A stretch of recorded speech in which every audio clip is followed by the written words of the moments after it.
Welcome into Words with Wallace. I am your host, Nick Wallace. We are back for episode 3. Excited for you guys to join us today. Wanted to get things started, and first off by saying hopefully you guys have enjoyed the NBA over the past couple days. It's been an awesome extended weekend of basketball here. It's Monday, February 27th. Wanted to get that out of the way as well. So we've had about 4 games of NBA action since the NBA All-Star break, and the games have been incredible.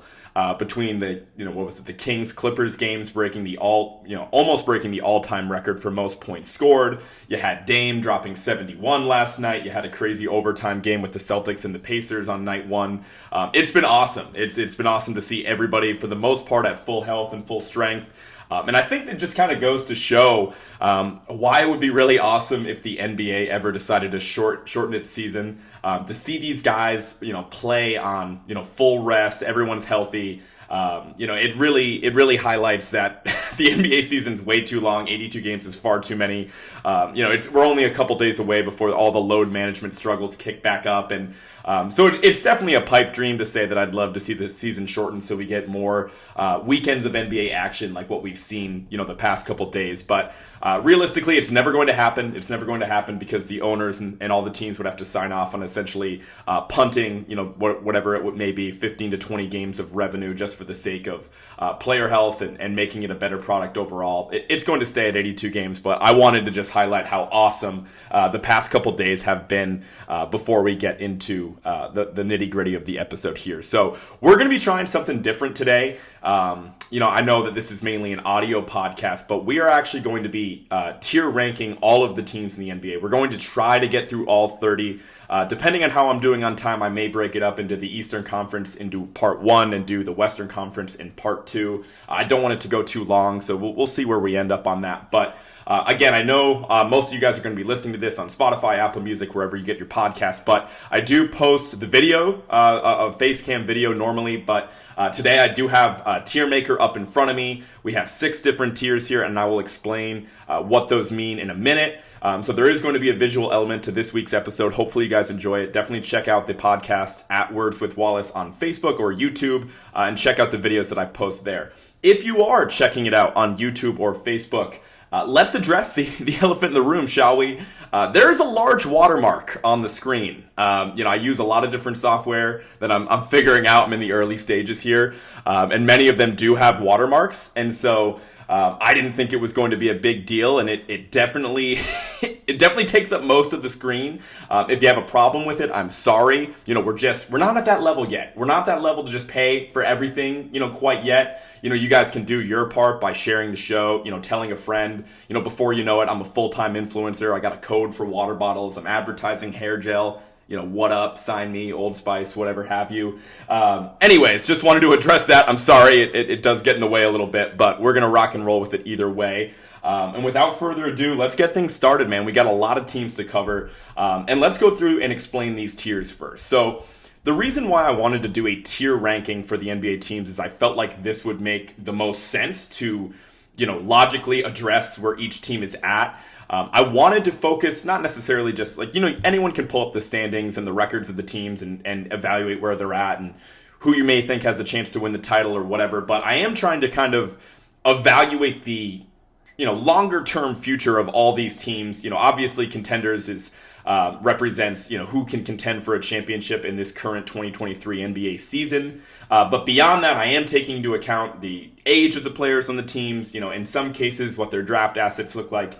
And I wanted to make it as fair as possible and give my, honest opinion on where all these teams fall. So with that being said, at the top, contenders, that's very obvious. It's teams that I feel like have an actual chance of winning the 2023 NBA title. I think that that's pretty clear. It speaks for itself. Second tier, we have one piece away. Now, in the NBA, it's an ever-changing landscape. There's constantly a disgruntled superstar that could, request a trade or something like that. In some cases, it is bringing in like another star or, all-star caliber player. In other cases, it's just maybe bringing in a couple extra role players or something like that. So one piece away are the teams that are in the conversation. They'll probably win a playoff round or two, but they're not quite at the contending level. The third tier that I have listed here is League Pass All-Stars. And again, this is just, mainly comprised of teams first and foremost that are fun to watch. My personal favorite teams to watch on NBA League Pass. Teams that have, young players, young assets, developing players, teams that are new and exciting, maybe teams that have, exceeded expectations. Just in general, upper end of the pack teams that have really good vibes and are typically a little bit younger. The fourth tier that we have here, I titled it Good Team, Bad Vibes. This is going to be a handful of teams that, they have solid rosters. They're certainly not at that contending level, but for whatever reason, the vibe around the team, the direction maybe that they're headed isn't the best. So I will explain that one more, of course, as we get some teams to put in those tiers. The fifth tier, which I would argue far and away is the worst tier, where you do not want to be, I titled that Purgatory. Simple enough. They're going nowhere fast. They're not contending. They're also haven't totally bottomed out, and they just have no idea what they're doing. It is far and away the number one spot you do not want to be in the modern NBA. And then the last team we have is very simple and obvious. It is winless for Wemby. This is the sixth and final tier. Winless for Wemby represents Victor Wembanyama, who is the 7'4", I guess, prospect. It's his height. He might even be as tall as 7'5", who knows. But he is a French basketball player that is expected to declare for the 2023 NBA draft if he has not already. He's in my opinion, the greatest NBA prospect probably since LeBron, if not certainly since Zion.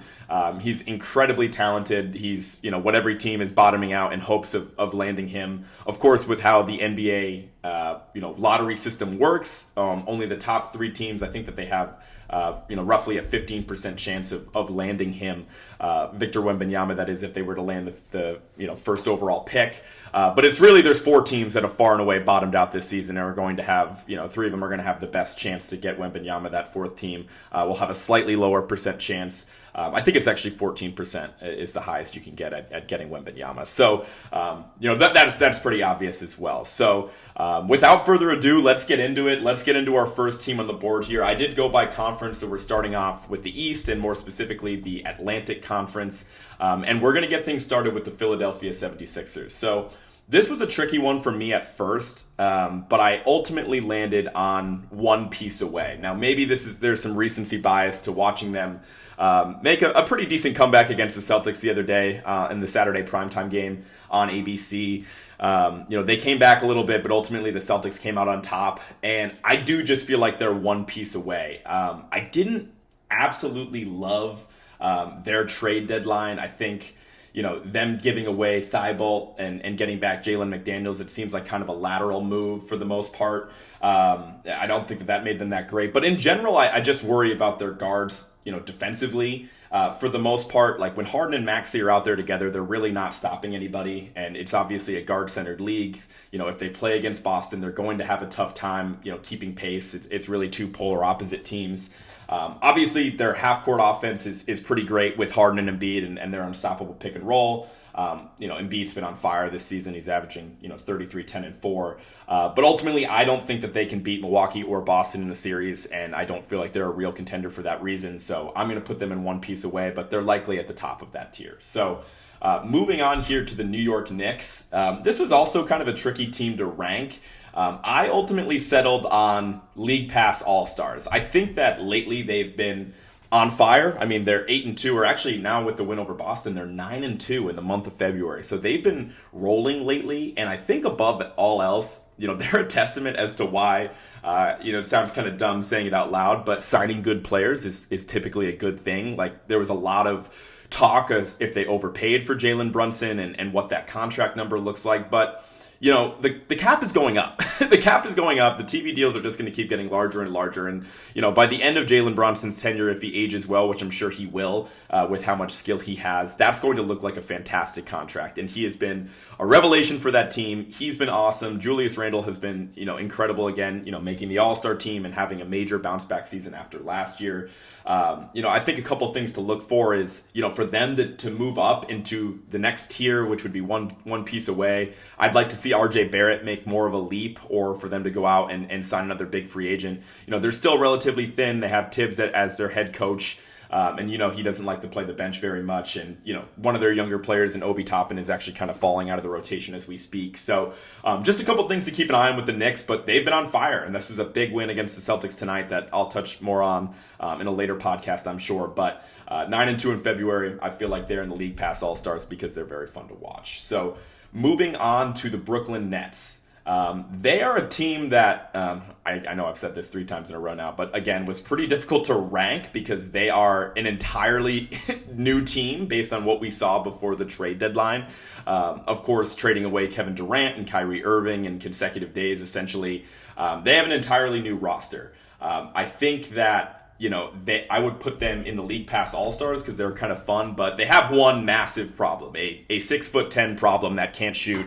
And that problem is Ben Simmons. I mean, he is a massive dark cloud kind of hanging over that franchise. Nicely fitted cloud, though. He's always bringing those crazy fits on the sidelines because, inevitably he doesn't play too much. But, this is a really good spot for Ben Simmons, to be completely honest with you, where he has the makings around him, to really, people said before the season, like, hey, this is a great situation for Ben Simmons playing along Kyrie Irving and Kevin Durant. But now he really has it where now because those stars are gone, there's really no pressure and no expectations surrounding this Nets team. I should mention that they're currently 34-26. They're 6th in the Eastern Conference. They're going to fall down the standings quite a bit. I just feel like this would be a much better vibes around this team if Ben Simmons was actually a part of this roster. Jacques Vaughn clearly doesn't know what to do with the guy. He's not playing very much right now.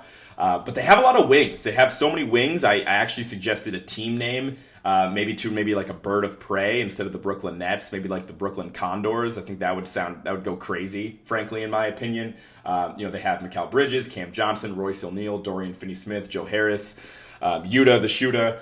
So I think they have a lot of great players. I just, feel like eventually they just kind of fall in the bad vibes here because of Ben Simmons. But who knows? They could shock the world and press some teams. Maybe they stick around. I could see them making the play-in game, but I don't think they'll eventually make the playoffs. So, but they have a lot more moves to come. They'll have a busy offseason, with how many wings they have with Seth Curry, falling out of the rotation. They'll make a lot of moves this offseason, and I have a feeling they'll have a totally different looking team by come October. So.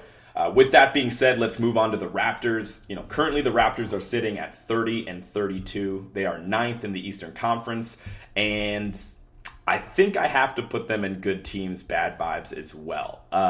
Relative to, again, everything in the NBA is relative. Everything in life really is relative to expectations, right? Like, if you think a team's going to contend for a championship and they end up as a 7 seed, that's going to be a terrible season. Where on the other end of the spectrum, you got a team like the Kings that are currently sitting at 3rd in the West, and vibes are fantastic. Like, I just feel like relative to the Raptors' expectations before the season, they've fallen short. They have a lot of young talent in Scotty Barnes, Pascal Siakam. They've been disappointing all season. I feel like Nick Nurse is taken a hit PR-wise. I kind of just feel like he's Tom Thibodeau with better PR, considering he plays his starting lineup like 40 minutes a game, and it's been like that for about 3 years now.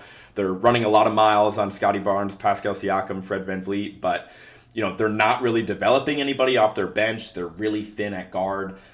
They are, kind of surging a little bit. They're 7-3 in their last 10 games, which is great. But the scary thing is that they have to, really hit their 2023 pick, and they have to, kind of turn it around quick. I don't think that they're in risk of being into a rebuild sooner rather than later. I think that they can try to stay middle of the pack and stay competitive, but there's a lot of pressure on this upcoming draft pick because potentially the following 3 draft picks after this offseason might be heading to San Antonio, depending on how it all shakes out with conditions on those picks from the Kawhi trade and everything like that. So moving on to the next team, we have the Boston Celtics.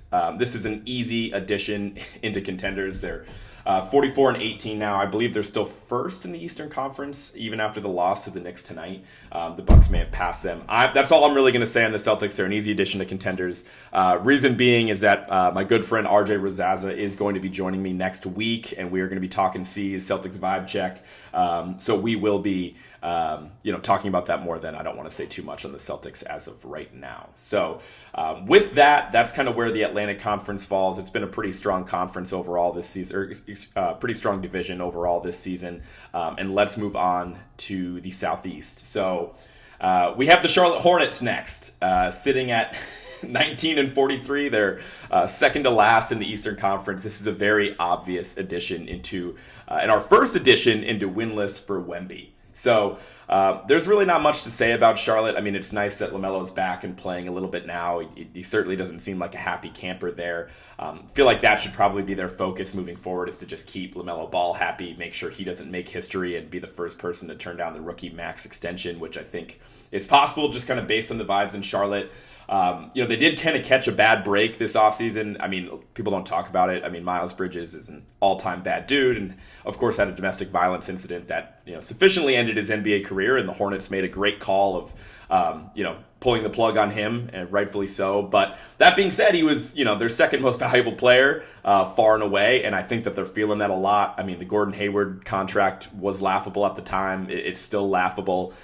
They're finally free of the shackles of that contract after next season. But it's not a fun team to watch. It's at least they have LaMelo Ball. But at least their direction is clear. They're trying to tank, and they really, really need Wembanyama, and I think that might be one of the only things that could keep LaMelo Ball happy at this point. So moving on, we have the Washington Wizards, and they are our first addition into purgatory.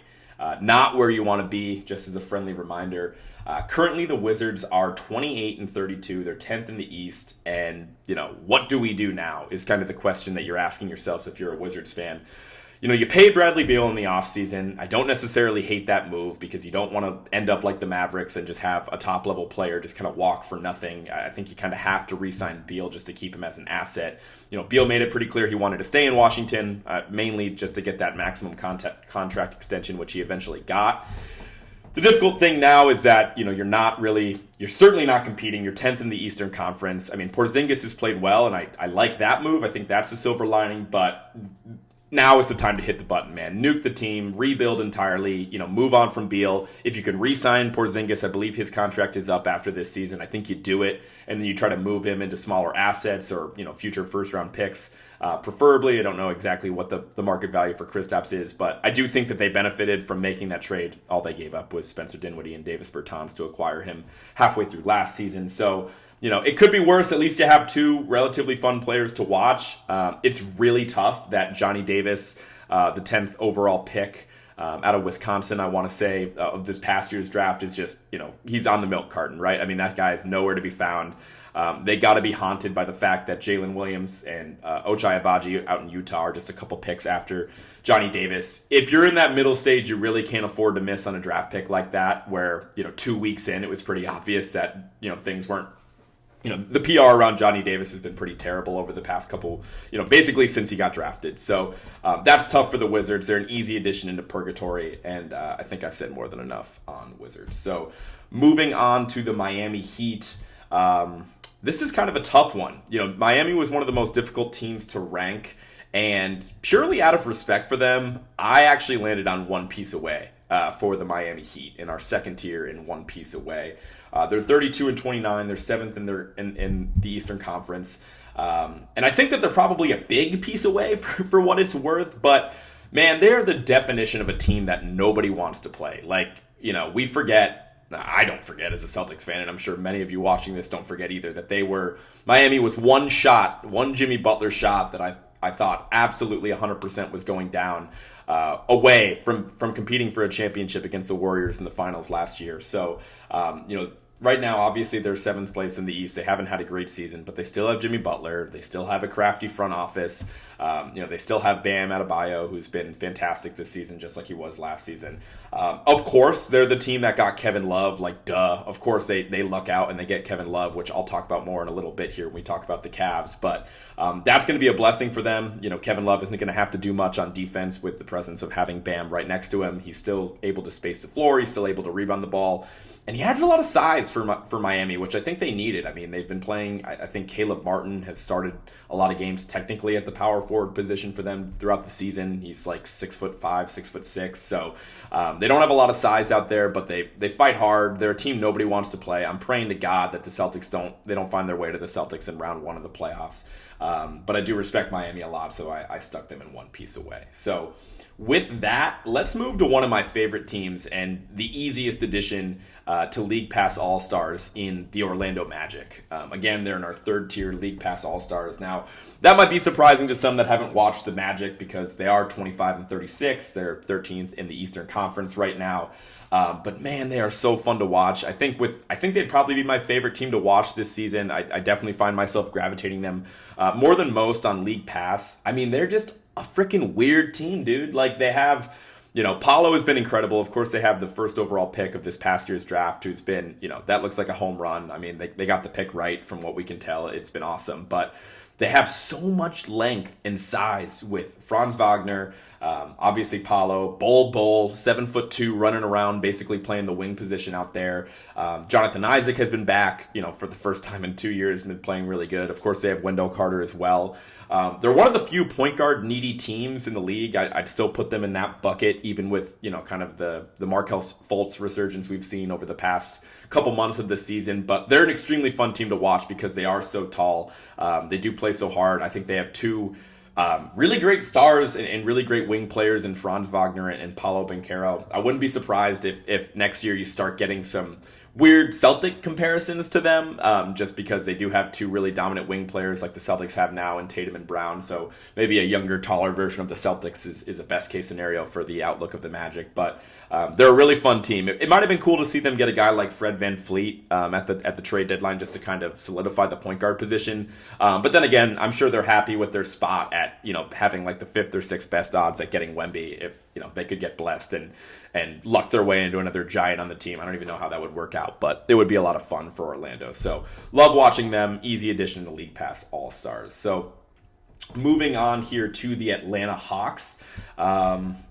I think this was a pretty obvious choice, and I also put them in good team, bad vibes.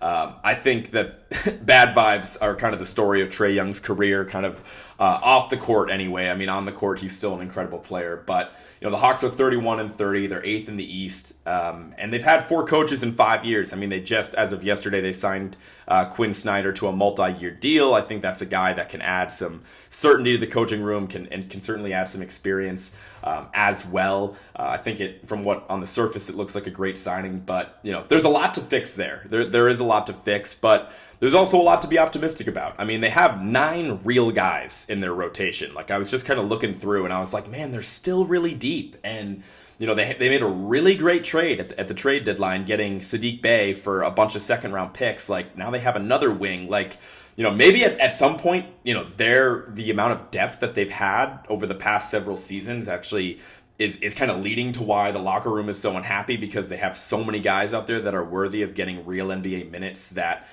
it just kind of boils over, and there's a lot of frustration there, and it doesn't help by Trae Young seeming like a pretty unlikable dude. But they're a good team. They're 8th in the East. I'm sure they'll make the playoffs. I think they'll get out of the play-in game, but I'm not willing to put them any higher than that. I think that they might be at a crossroads depending on how this offseason goes for them. So moving on to one of my favorite teams so far, and that's the Cleveland Cavaliers. They are a really easy addition into one piece away. They're 39-25. They're 4th in the East, and I absolutely love the Cleveland Cavaliers. I think their roster makes so much sense, and if I could, I actually debated creating a new tier, maybe in between contenders and one piece away, and just titling it Coming Soon, and it was just going to be the Cavs. And the reason being is that I actually feel like if they're young guys, and this is a big if they keep their current roster and they continue to develop over the next 2 to 3 years, I think this roster as currently constructed could win a championship.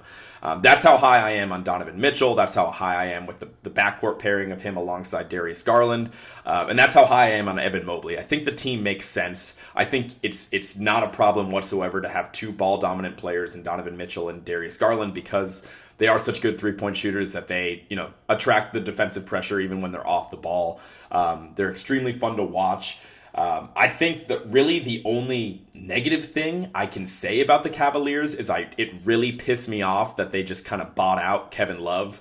And by kind of bought out, I mean they did buy out Kevin Love just a couple weeks ago before the deadline. I understand that there's value to goodwill and doing right by your guys. And, Kevin Love is a well-loved and respected player in Cleveland because he was a part of that 2016 championship team. That being said, you got to recognize that you're fourth in the Eastern Conference and that you are, going to be getting real playoff experience right now and that you are relatively close to winning a championship, in my opinion. Maybe that's an overstatement, but, goodwill and stuff like that kind of goes out the window. Abide by a trade request, find a way to get him to a destination that you want. But just letting him hop on a boat to Miami it really sucks for a team like that to not collect any assets back for getting a player back in Kevin Love that is still capable. Sad to see him fall out of the rotation there in Cleveland, but I didn't like that move. But besides that, I think that their roster makes complete sense. As I mentioned, Garland and Mitchell, of course, having Mobley there as well. I like that they have some adults in the room, some veteran presence as well. They have Ricky Rubio. They signed Danny Green at the deadline. They still have Robin Lopez there. But I do think that they, as currently constructed, they're going to need to manage everyone's contract. They're going to need to continue to develop this talent. And they do only have one first-round pick over the next couple years. That's something to keep in mind, mainly because of the Mitchell trade, which, again, that's a great trade. I think you do that 10 out of 10 times. But there is a little bit of pressure there to bring in another role player when they have that first-round pick, not this upcoming offseason, but the following offseason in 2024. With that, let's move on to the Detroit Pistons, and we'll try to keep this one brief, man. I mean, they're 15-46. They're dead last in the Eastern Conference. It's a very obvious, tier for winless for Wemby. That's exactly where they're headed. And at first, I was kind of thinking, out of the bottom four teams, at first I was kind of thinking that Detroit would be my top choice. If I had a choice as to where Wembanyama would land, I would suggest that it would be the Detroit Pistons. After doing a deeper dive of that roster, I no longer feel like that's the case. I mean, I really like Cade Cunningham.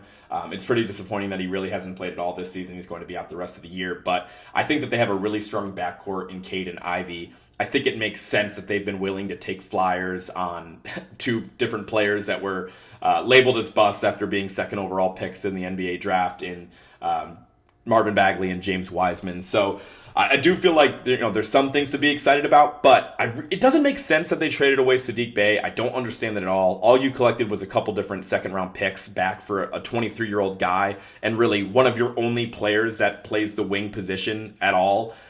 You don't need to lower your draft stock anymore, guys. You're dead last in the Eastern Conference. You're going to have the highest percentage chance to grab Wembanyama. I understand that is the priority. But you don't need to trade away a guy who's 23 and is one of your only, semi-valuable wings that you have. Really the rest of the roster is just a collection of, players at the guard position and at the center position as well. Love Jalen Duren. I think there's some stuff to be exciting about, but fit-wise, I don't know if it makes the most sense for Wembanyama, but obviously if they get the first pick, that's who they'll take. So pretty easy addition into winless for Wemby for the Detroit Pistons. So moving on to the Indiana Pacers, this was kind of a tricky one as well. They're 27-35. They're 12th in the East right now. But I think that their vibes are simply too high to put them in good team, bad vibes. And they're also not really a good team. So I just kind of stuck them in League Pass All-Stars. Reason being is they just absolutely dominated the draft this past year. I believe Benedict Mathurin was the 7th pick in the draft, and early returns on him are looking like he might be the most valuable player in the draft outside of Paulo from Orlando. So he's been fantastic. He started off really hot, and he's actually kind of come on a little bit lately as well. They also grabbed Andrew Nembhard from Gonzaga with one of the first picks of the second round, and he's already early returns on him. I mean, he's a really pro-ready guy, so it makes sense that he's been in the rotation. But I like the moves that they've made recently. Of course, going back to the trade for Tyrese Halliburton, first-time All-Star, that's very exciting for him. Acquiring him at the deadline last season, he's been fantastic. I just feel like they also made a great signing in finally ending the 3 years of Miles Turner trade talks and just coming out and re-signing the guy. I think that makes sense to keep him under contract. He's been playing fantastic this season. Hit 8 of 10 threes against the Celtics the other night. I mean, that was downright obnoxious as a Celtics fan to have him absolutely torch the Celtics, especially with him being tied to so many different trade rumors for the Celtics the past couple of years. So I do think the vibes around Indiana is high. I think you'd like to see them, close the season pretty strong here and just kind of start to rattle off some wins with how much talent they have on their roster. Like, they're not just a young core. They have guys like Buddy Hield. They have guys like Miles Turner. And you put that in a rotation with Benedict Mathurin, who's likely going to be sixth man of the year, or at least in the conversation, as well as Chris Duarte and a few other guys in Halliburton. So I like the Pacers. I think that they are a fun team to watch. I gravitate them toward them quite a bit on League Pass, so that's where I ended up settling on them. Next, we have the Milwaukee Bucks, and I'll try to keep this one brief as well. They're such an obvious addition to contenders. They may or may not have passed the Celtics in the East. I got to double check the standings for first place in the Eastern Conference. Giannis is the best player of the world. I don't even, that's certainly not a hot take by any means. It's a pretty easy addition into the contenders. And they're also red hot. I think they've won 14 in a row now. The scary thing is that they are, without a doubt, they're better than last season. Middleton, if you look at his numbers, it's nothing impressive, but that's because he's only playing 20 minutes a game. He's on a pretty strict minutes restriction. But there's so much to be excited about if you're a Bucks fan. I mean, you brought in Joe Ingles, you brought in Jay Crowder. Those are two guys that have been in playoff games, that are battle-tested. I think they can be a little bit overrated at times, mainly Crowder. But, if you're taking away minutes from Wesley Matthews and Grayson Allen, you really can't go wrong. That's still a positive. They're a fantastic team that's going to be a lot better than what they were last season. And as a Celtics fan, I'm pretty scared of them. I do think that to win the championship, I think that's going to be determined in the Eastern Conference Finals. I think it's going to be Boston versus Milwaukee, and I think whoever wins that series is going to win the championship. And I also have to mention the jump that we've seen from Jrue Holiday. He's been fantastic. He was well-deserved as an All-Star this season. I think it was only his second All-Star appearance. Offensively lately, he's really had some big games for them, and that's really where he's somewhat taken a leap. Obviously, he's an older player, and I just think he's one of those guys that does whatever the team asks of him. So, really, really high in Milwaukee. Of course, they're an easy addition into contenders. So, with that, let's move on to our final team in the Eastern Conference. I feel like we're making pretty good time, so we'll definitely have all this as one pod. Let's move on to the Chicago Bulls, and they are going to be joining the Washington Wizards in purgatory, where you do not want to be. They're 28-33, and vibes are absolute dog shit with this team. Let's call it how it is. Some of it's not their fault. There's some really bad luck surrounding Lonzo Ball. He's had some knee issues that have been really serious and kept him out the entire season. And at this point, really unlikely that he comes back at all this season. So that's a big blow to them. The Vucevic trade is absolutely terrible. I mean, they traded for Nikola Vucevic from the Orlando Magic, and they traded away Wendell Carter. They traded away the draft pick that became Franz Wagner, and I believe they traded away some other assets as well. I respect them for being competitive and feisty last year, and they had some fun moments with DeMar DeRozan and Zach LaVine, but frankly, they're not winning at this team. With this team as currently constructed. Their first round pick situation as it currently stands is pretty dicey. There's a lot of stipulations on their next couple picks, and it would really behoove them to just bottom out and hit the button. So that's what I advise all these purgatory teams to do. Hit that button, man. Nuke the team, rebuild, trade away DeRozan, piece by piece, trade away LaVine, whatever you can get for Vucevic. I think it's time because right now they are in the smack dab in the middle of no man's land, and they were easy addition into purgatory. With that is kind of where the Eastern Conference falls. Pretty balanced. I didn't know how this was going to end up looking, but looks like it's pretty balanced. Just to recap, the contenders in the Eastern Conference, I have the Celtics and Milwaukee. One piece away, I have Cleveland Cavs, Sixers, Heat, and then the League Pass All-Stars, I have the Knicks, Magic, and Pacers. Good team, bad vibes, I have the Nets, Raptors, and Hawks. Purgatory, I have the Wizards and Bulls, and winless for Wemby, we have the Hornets and the Pistons. So that's mostly chalk there, I'm guessing, when you kind of look at their standings, but I think it'll get a little bit spicier as we move on to the Western Conference here. So first team we have listed in the Western Conference is the Dallas Mavericks, and I am going to put them into one piece away. I almost put them in good team, bad vibes, because I feel the bad vibes coming. Like I feel a tummy ache coming on after I've had some ice cream because they traded for Kyrie Irving. But I am going to put them in one piece away. I mean, Luka Doncic is hands down, I think, the second best player in the world. That there's nobody that's figured it out. I guess there's two guys that have really cracked the code and figured it out on offense, and that's Luka and Jokic. Of course, he's incredible. You can't say enough positive things about the Mavericks, but. Defense is a problem. I think the magic of having Jason Kidd as a head coach and them being really high on defensive metrics last season has kind of worn off a little bit. I think that they're 22nd in defensive rating on the season. It's not great. It just got significantly worse with the departure of Dorian Finney-Smith. They're definitely going to feel that. You feel that in games like the other day against the Lakers. Fantastic game yesterday, but eventually the Lakers made a huge comeback and came out on top despite some really incredible shooting from the Mavericks in the first quarter anyway. So I feel like they're a pretty obvious addition to one piece away. I think that their next couple moves really need to be, for as much as I have kind of shit on the Kyrie trade here, I think you obviously have to try to re-sign him at the very least. If it's not in a move to re-sign him for the sake of having him on the roster, you need to make sure you keep him and move him for assets. So that's kind of where I feel like it's a pretty easy addition into one piece away for the Mavericks. They are hands down a worse team than what they were last season. A lot of people might think they're better just because they got Kyrie. It's like, and Christian Wood, I understand that, but you're losing Dorian Finney-Smith, you're losing Jalen Brunson. I think the West was a little bit weaker last season as well, a lot weaker actually, and so I don't think that they're going to make any noise in the playoffs this year. Moving on to the Houston Rockets, and this is again an extremely easy addition into winless for Wemby. This is really obvious. They are 13-47, which is dead last in the West and dead last on the league overall. They're definitely going to have the top three odds that you're looking for to land Wembanyama. And I think if it was up to me, again, I mentioned earlier that I was thinking that the Pistons might be my favorite spot for landing Wembanyama.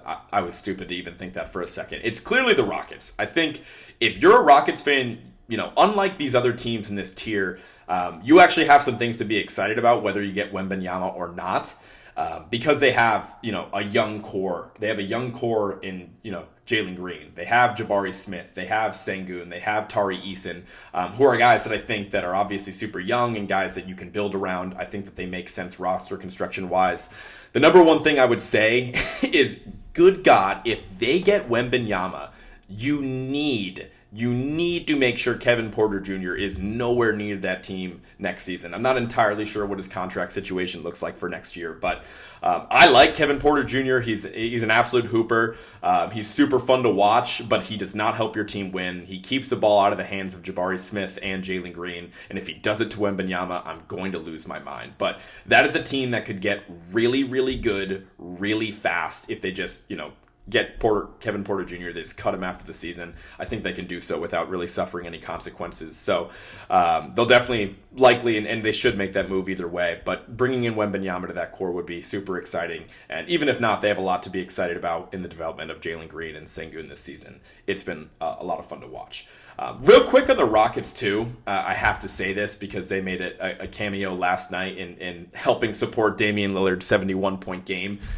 It was kind of funny to see Boban run around out there a little bit. I know he's like the 13th guy on the roster on the worst team in the league. I'm going to talk about it because when that guy's out there, people don't know what to do, man. They are so freaked out. He always scores 10 points in 5 minutes. I understand he gives up a lot on the other end, but it is so funny to watch them just kind of hit the Boban button every once in a while and watch teams freak out. So I thought that was fun. It was fun to get a little Boban cameo in a game that had a lot of eyes on it because of the success of Damian Lillard last night. So wanted to shout out Bobby as well. And shout out Bobby's agent, man. He's landing commercials like nobody's business. Good for him. So moving on and back-to-back here, we have another team in winless for Wembanyama in the San Antonio Spurs. They are one win better than the Rockets. They're 14-47. They're 14th in the Western Conference. And this one is funny to me. I mean, there is no team I would rather watch less than the San Antonio Spurs. I think if you want me to actually watch a Spurs game, we're going to have to start landing sponsors here in short order. You could not pay me to watch this team as currently constructed right now. I do think the irony with Popovich is funny. It's been stated a lot. Him, giving some long-winded press conference at the end of last season about how he could never, look at his team and, never tank. Honestly, he could never, promote having that in the locker room and everything like that. And they have proceeded to tank aggressively hard. Granted, it's not that hard for them because that roster is absolute trash. I think Sohan is really the only person that you can be excited about if you kind of crawl through it. I guess you have Keldon Johnson as well. Devin Vassell has been putting up big numbers because somebody has to. But it's there's no team that needs Wembanyama more than San Antonio, without a doubt. At least these other teams have some young assets to be exciting about, but because San Antonio has been so anti-tank until this season, you feel the effects of that when you look at the roster. I mean, if it's not Wembanyama, then all their top assets are going to come in through the draft in the next couple years. So they're a team to keep an eye on. It's interesting to see how long Pop sticks around if they don't get Wembanyama. So just some other storylines to make note of. Moving on to the New Orleans Pelicans. 30-31. This is a sad one, man. There was a time in which they were actually atop the Western Conference earlier in the season. They were right there with Denver. Out of respect to them, I'm still going to put them in League Pass All-Stars. I don't know where else they would really fit. I guess you could argue they're in good team, bad vibes because the vibes are just terrible around them because of the latest update for Zion's injury. They really don't know what's going on with Zion, man.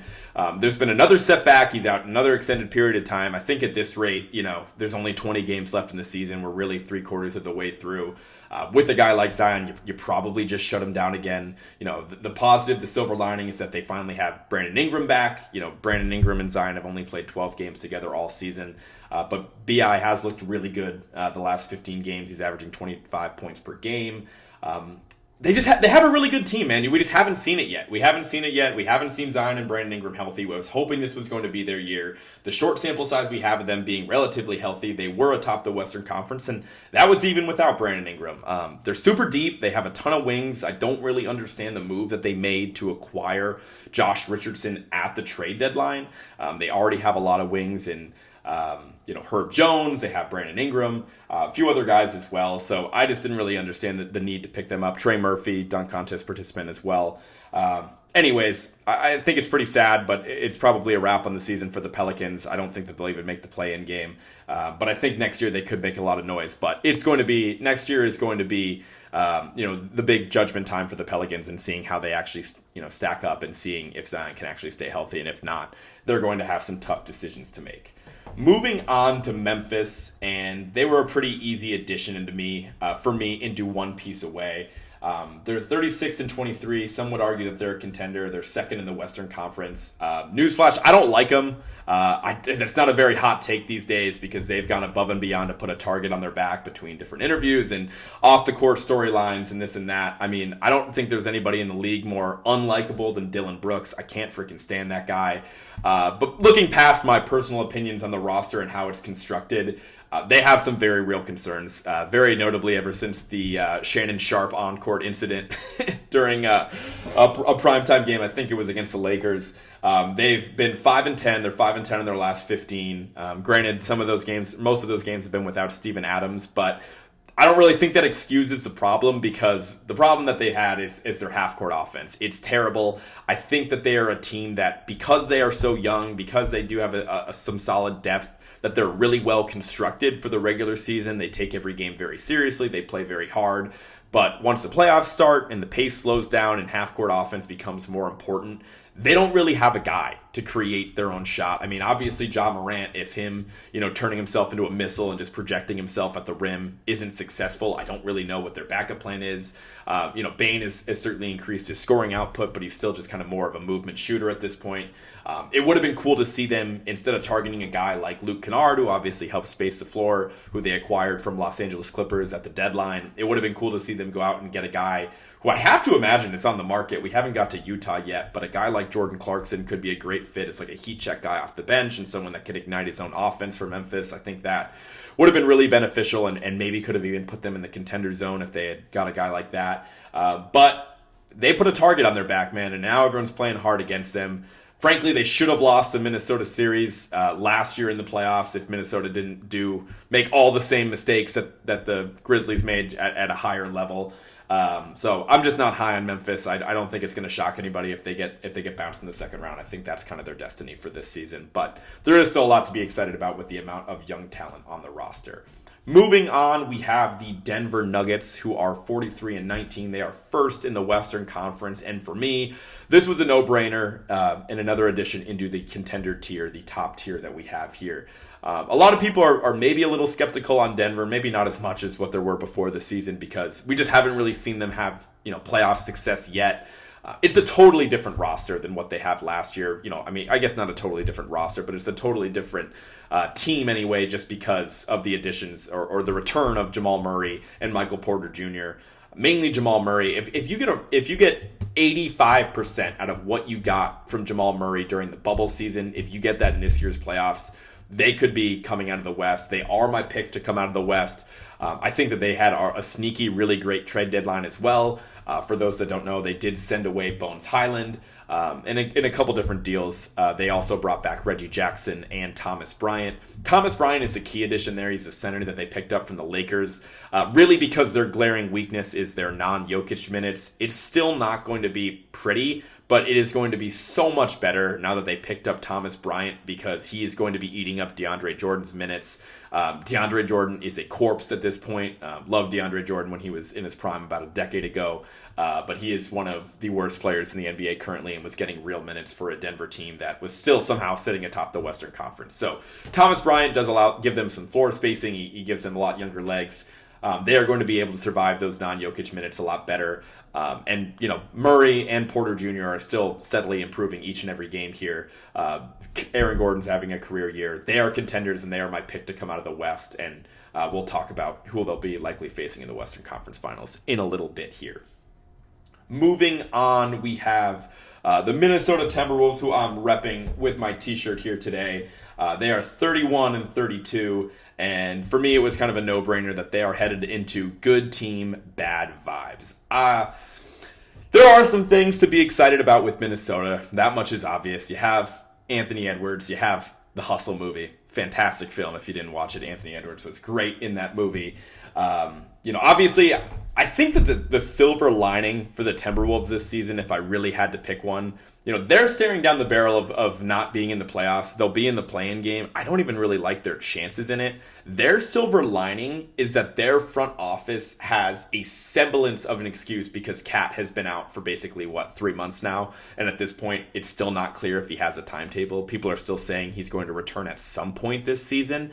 But it's really bad, man. You traded... And again, this has been stated so many times, but it's funny to me at this point. Like, they traded Walker Kessler, 4 first-round picks, an additional swap, Malik Beasley, Jared Vanderbilt, and Patrick Beverley for Rudy Gobert.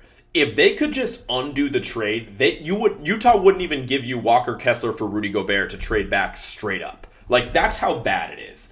And so when you have a dark cloud like that hanging over the team, the vibes are never going to be good. Like, they've had moments here and there, and I do think Anthony Edwards has certainly shown improvement this season. I like the move that they made on the deadline, as I talked about in a previous episode, and swapping out D'Angelo Russell for Mike Conley, getting some more veteran presence on that team, but it's not going to be enough. It was an awful basketball fit between Gobert and Towns when they were together on the court earlier in the season, and with them having as extremely limited reps, because of Cat's injury, it's not going to be any better when Cat comes back.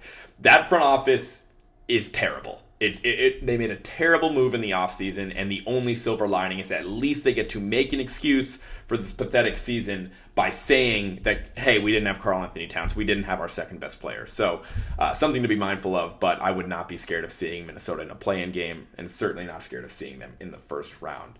That was pretty negative. I'm sorry about that, Minnesota fans. Let's move on to a much more positive situation. and talk about the Utah Jazz. 31-31. This is an easy addition. They're 8th in the West. An easy addition in the League Pass All-Stars. What a treat. What an absolute treat of a season the Utah Jazz are having.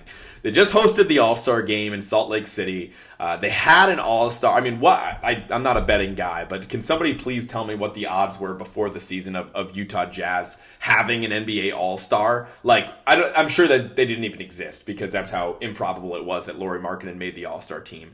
And not only that, like, they do have a young core. Like, they have a collection of guys that I think you can build around. Markkanen is a little older than you think just because I think he's in year 5 or 6 now. But regardless, he's still, going to be a cornerstone for the franchise moving forward. As I just mentioned, acquiring Walker Kessler, who was a first-round pick of the Timberwolves this past offseason and immediately traded to the Utah Jazz in that Gobert trade. He's been unbelievable and really hit his stride lately. He's, ironically enough, plays extremely similarly to Gobert with some semblance of an offensive game.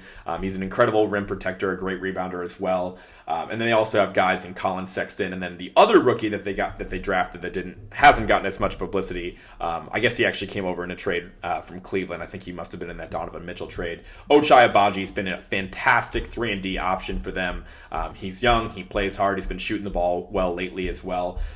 Really high on Agbaji, and I think that they have 4 guys that you can build around. And even with them, punting away Jared Vanderbilt, Malik Beasley, and Mike Conley at the trade deadline, they recouped another first-round pick. Trader Danny is going crazy. They have 14 first-round picks through 2029, which is pretty incredible. Obviously, that's mainly a collection of their own picks, the picks from Cleveland and the picks from Minnesota. They're playing with house money, man. Like I would tell you that I would expect them to fall down the standings a little bit more and try to get into the slim chance at Wemby zone. But I think they're too good, man. Like, the team makes sense as it's currently constructed. I really like where they're at, and they're just having an awesome season. Shout out Danny. Easy choice for executive of the year, in my opinion. Moving on, we have another League Pass All-Star in the Oklahoma City Thunder. They are 28-32. They're 13th in the West. But man, they've had a really exciting season. Shea has been fantastic. And one thing, I quickly want to backtrack and talk about how they're 28-32 and they're technically 13th in the West. They're also 5 games out of the 4 seed, so that's just something to be mindful of. Like, the entire Western Conference from like 4 through 13 is separated by 5 games, which is nuts. I do think that the Thunder are going back to their old ways, and Sam Presti is just sitting there like, man, right now we're sitting there and we're, what are we? We're at like a 10% chance of getting Wembanyama currently, so we might as well just keep creeping down the standings and making sure we have a good chance. They've kind of planted those seeds because Shai Gilgeous-Alexander, their all-star who's averaging over 30 points a game, has been out with ankle soreness immediately after the all-star break for 2 consecutive games now.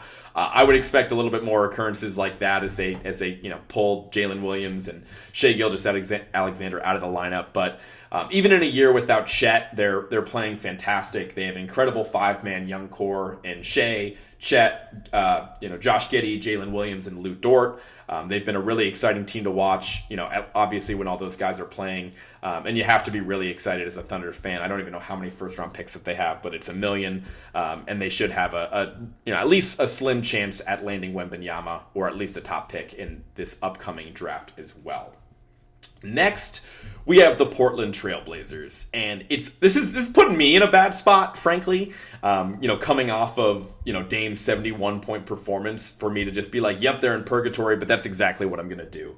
They're 29-31 even after last night's huge win, and they're only 11th in the West. They're not even in the play-in game right now, and it's tough, man. Like, you have Damian Lillard, so I was tempted to put them in the League Pass All-Stars, but I couldn't get there because I'm night to night, I'm not as excited on watching them. I think the only time you are really excited to watch them is if, Shaedon Sharpe throws down an incredible dunk, or Damian Lillard, has a performance like he did last night, obviously. But Dame is just so allergic to running from the grind that it's actually tough. Like, if he would have just given any sort of reason for the front office to move on from him and trade him to greener pastures and hit the reset button where they can actually recoup some draft picks, like, they're just in purgatory. That's what they are. They're in no man's land where they're competitive enough to not get a super high lottery pick and not have a chance at top tier talent. And they keep making weird moves, like they traded away. They traded for Matisse Thybulle. They signed Gary Payton and then immediately traded him away because that acquisition never made sense in the first place. They just don't have a real direction right now, and sadly that's going to be the case, with Damian Lillard over the next couple of years. I love Damian Lillard. I love, his personality. I think it's honorable that he does want to stay in Portland, but ultimately they're not going to win a championship. It's just not going to happen, and they would be a better team for it if they just moved on from Dame. I do want to talk about the performance from last night real quick because, again, if you didn't know, I mentioned this and alluded to this earlier. Dame scored 71 points against the Rockets. That game was everything you wanted to see in a player scoring 71 points or having a big game in general, right? Like, Dame had 40 in the first half, so everybody's switching their league pass over to Rockets Blazers. It certainly wasn't going to be on the top of anyone's list otherwise. And so we put it on, and in the second half, in the fourth quarter specifically to close out the game, Dame got hot again. And it was exactly what we wanted. It was just clear it out, give it a Dame. Rockets playing pretty ass defense like they have all season, so that was fun to watch. But it was perfect. There was no, this is my moment. There was no, Cam Reddish did take one questionable shot down the stretch, but I think it was fine because at that point Dame was pretty gassed and had just bricked one and basically waved him off. But it was pretty sweet to see, as fans, exactly what we wanted to see. I guess it would have been a little cooler if it was more competitive and Dame got to really play out the last couple minutes due to necessity, but he did stay out there for a while. He got 71, and it was an all-time scoring performance and textbook Damian Lillard, so that was a lot of fun. And real quick, I'm still kind of in on Cam Reddish. I know that they acquired him at the deadline, and I said that was a weird move. In the same breath, I'm going to turn around and say I don't hate the acquisition. I still like Cam. I think it's mainly rooted in the fact that I ran into, his parent. We watched him play in the Hoop Hall Classic in Springfield, Massachusetts, probably about 7-8 years ago now. And his, dad was sitting there courtside wearing a Kill a Cam t-shirt with, I think it was his son, Cam Reddish, of course, wearing the Cameron pink mink, and it said Kill a Cam on it. And it was just probably the best player merch I've ever seen, certainly for a player in high school. That guy's got way too much dog in him to not, pan out in the NBA at some point. So hopefully Portland will have some pieces to pair up with Damian Lillard and Cam Reddish, but that might be wishful thinking. Moving on to a much more difficult decision, we have the Los Angeles Clippers. And I thought long and hard about this, and I had flip-flopped, between the contender tier and one piece away from them for a while. And ultimately, I landed on contender, but I was pretty begrudgingly, put them in this tier. Reason being is it just really pisses me off that they just signed Westbrook. I don't understand it. I kind of feel like that recent transaction is a bit of a Ty Lue heat check, where he obviously has a reputation of being a fantastic coach. And I just think that them going out and signing the guy that everybody in the media shits on and everybody, doesn't want to have on their team is just kind of a bit of a flex at this point. I understand they need somebody to eat up minutes at the point guard position, and you're not going to trust Bones Highland, who you just acquired from Denver, to do that right away in only his second season. So, I guess there is some logic behind it, but I think you just live with Reggie Jackson at that point. I know that they traded Reggie Jackson to get Mason Plumlee, but I think if you just hold on to Reggie Jackson and find some other asset on your team to move in order to achieve more front court depth, that's what you do. But I just hate the Westbrook acquisition. So for that reason, I almost wanted to punish them and put them in one piece away. But I kind of turned and looked at what Kawhi has done specifically in the last 15 games. He's played in 13 of 15, which is an achievement within itself, and more importantly, he's putting up 28, 6, and 4 on 50% shooting from 3 and 53% from the field as well. He's all the way back, and he's doing it on both ends of the court as well. He's back to being an elite two-way player. He's been fantastic lately, and really this is just a vote in confidence of Kawhi, and that this is going to be the year we finally see a healthy Kawhi and Paul George in the postseason. Obviously, that's a terrible health bet, but I'm going to put them there because I think when healthy, they have the pieces to contend in the West. I could see a world in which they win a championship this season. They are going to need a lot of great luck, but that's what you need to have to win a championship in most cases anyway. So I feel okay about putting the Clippers in the contender tier. I just wish that they didn't go out and sign Russell Westbrook because I think that hurts their chances more than it helps them. Moving on, back-to-back contenders here. We have the Phoenix Suns, currently sitting 33 and 29, fourth in the West. Again, that kind of starts off the point in the Western Conference standings where it's all clumped together all the way down from 4 to 13. I feel like Phoenix is a lot of people's pick to come out of the West, and there's a great argument to make for that. I'm just not there yet. I do think at some point the cohesion between a team matters, obviously.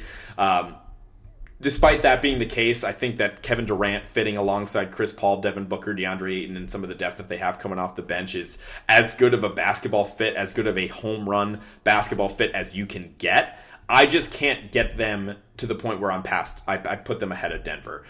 Because I think that cohesion matters, because I think that they are admittedly a terrible health bet between, Chris Paul and Kevin Durant specifically.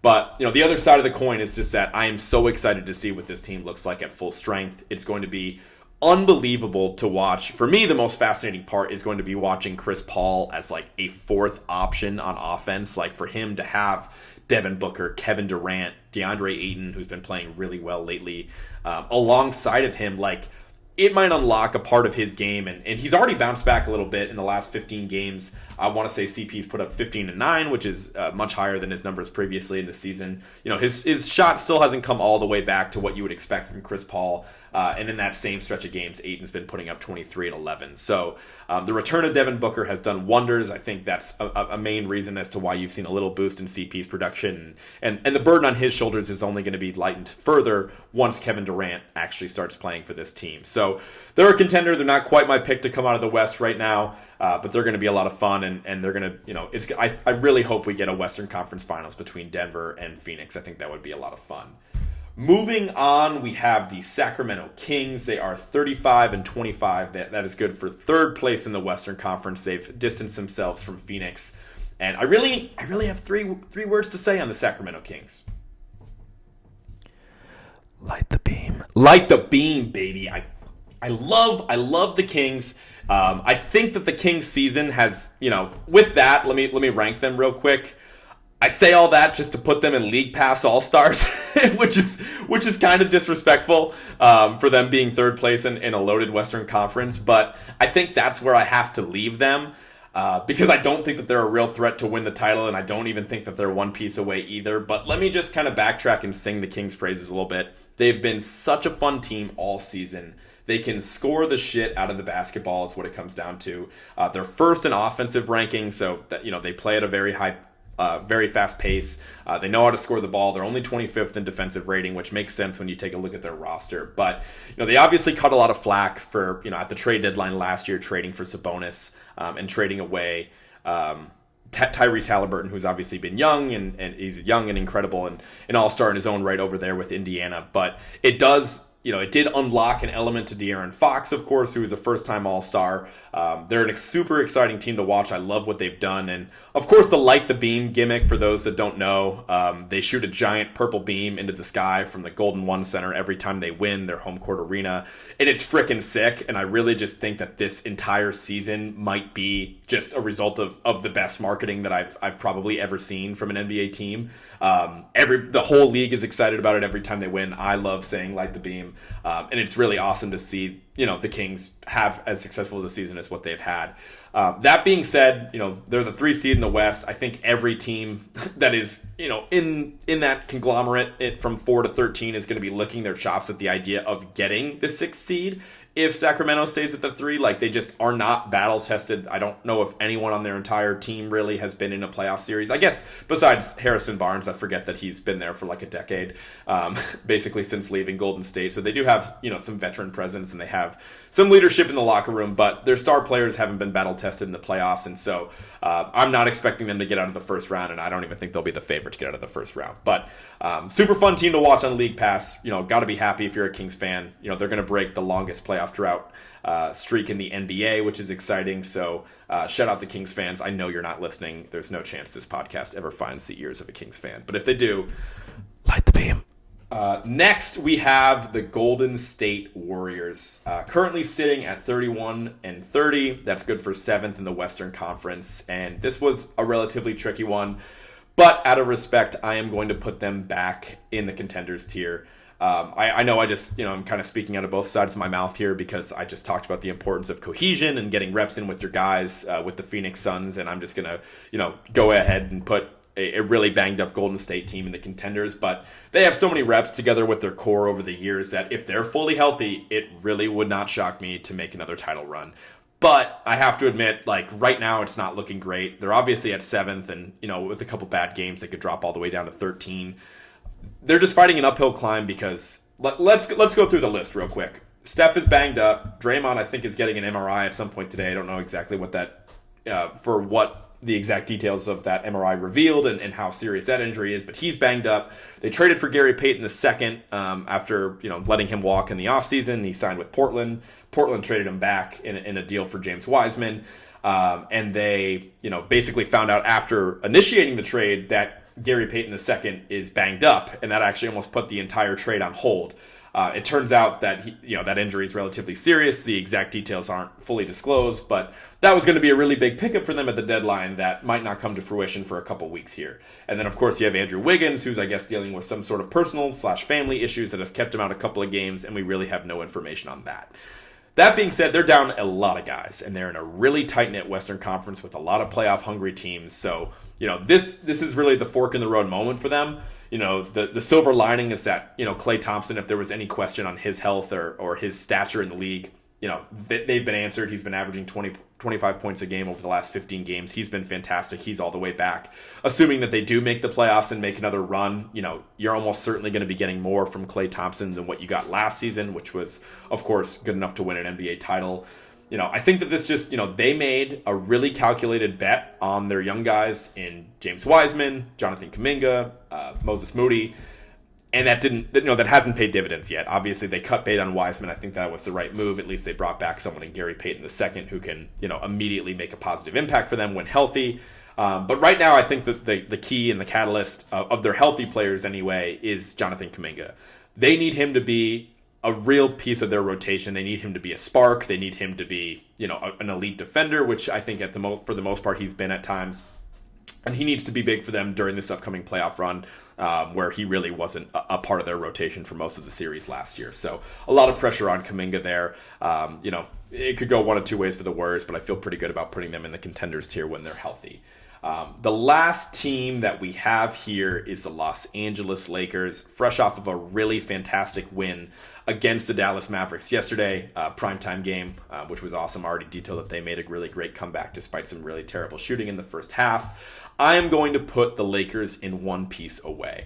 I'm pretty high on the Lakers overall. I absolutely love what they did at the deadline, and I don't think that could have been better documented than through the game yesterday. It was an absolute masterclass from Jared Vanderbilt. For those that didn't watch, he was absolutely incredible on Luka Doncic. He played fantastic defense and really visibly pissed him off the entire game and was ultimately the turning point in the game. Anthony Davis came on late and took advantage of the Mavericks' insanely weak front court, which was encouraging to see. Their roster is good. They have, oddly enough, essentially 11 guys that are playing real minutes for them right now, which I think is pretty interesting. It's going to be interesting to see who, who gets cut from that rotation, whether it's a guy like Lonnie Walker, Troy Brown Jr., who falls out of the rotation come playoff time, because they have to cut that down to an 8-9 man rotation at some point. But they're in this, kind of tinkering phase, but they're kind of appointment viewing from here on out, for me anyway, because they're fighting an uphill battle. They're 29-32 and they're 12th in the West, and here I am saying that they're one piece away. But their window is a lot shorter than a lot of these other teams because of LeBron's age. Because you got to take advantage of a healthy Anthony Davis when you have him. But I do think that there is a world in which the Lakers contend for a championship as soon as this season. You can call me crazy. I don't like betting against LeBron and Anthony Davis if they're healthy. You would need to get the same exact version of Anthony Davis that you got at the beginning of the season, and you would need all those other pieces that you acquired at the deadline to break right, including D'Angelo Russell, who I haven't talked much about. That being said, I feel pretty good about putting them in one piece away. And I think that covers it. I think we made it through all 30 teams pretty spot free. This was a lot of fun. I hope you guys enjoyed it. I am going to run through the teams one more time just so you can see where we're at. I'm also going to take this and post it on the Words with Wallace social medias afterwards. So hopefully we can spark a healthy debate if I misplaced any of the teams here. But in the contending tier, I have 6 teams, 2 teams from the East and 4 teams from the West. I have the Boston Celtics, the Milwaukee Bucks, Denver Nuggets, Los Angeles Clippers, Phoenix Suns, and the Golden State Warriors in my contenders tier. In the one piece away, my second tier, I have the Cavs, the 76ers, the Heat, the Dallas Mavericks, the Memphis Grizzlies, and the Lakers. In my third tier, which I have labeled League Pass All-Stars, I have the New York Knicks, the Orlando Magic, the Indiana Pacers, New Orleans Pelicans, Utah Jazz, the Oklahoma City Thunder, and the Sacramento Kings. Again, for League Pass All-Stars, I'm kind of evaluating on the age of their team, how fun they are to watch, and some of their draft assets. So if you see, a team like the Magic that's at the bottom of the standings in Tier 3, that's why. Moving on to my fourth tier, which I have labeled Good Team, Bad Vibes, I have the Brooklyn Nets, the Toronto Raptors, the Atlanta Hawks, the Minnesota Timberwolves. And finally, Purgatory, we have the Washington Wizards, the Chicago Bulls, and the Portland Trail Blazers. I would argue those are the 3 worst basketball situations in the entire NBA right now, despite the fact that our 6th and final tier, winless for Wembanyama, that consists of the Hornets, the Spurs, the Rockets, and the Pistons. Despite the fact that all those teams are lower on the standings, at least they have a glimmer of hope in landing Wembanyama and having at least some young assets on those teams for the most part. So definitely let me know what you guys think, what you think of the list that I created, what you think of this format, what you think of the giant watermark that is going to be across this entire tier maker on YouTube. And from here on out, I'm hoping to bring on some more guests. The reason I didn't speak on the Celtics too much, as I mentioned before, my good friend RJ Razaza is going to be joining me to talk some Celtics on next week's episode. And from that point forward, I'll look to bring on a couple more people that I'm connected with a couple different NBA teams. I got to work out with their schedules to see if they'd be available and willing to come on the pod here. But hoping to do some more individually focused breakdowns on specific teams, and then, of course, cover any major storylines that pop up between now and then. Thank you guys so much. I know this is my longest episode yet for sure, but be sure to share the show, follow the podcast at Words with Wallace on everything. That includes Spotify, Instagram, YouTube, Twitter, wherever you get your podcasts, Facebook. Definitely share the show, tell a friend, let me know what you think. And without further ado, I'm going to hit this button, get up out of here, and you guys have a great night. I'll talk to you next week.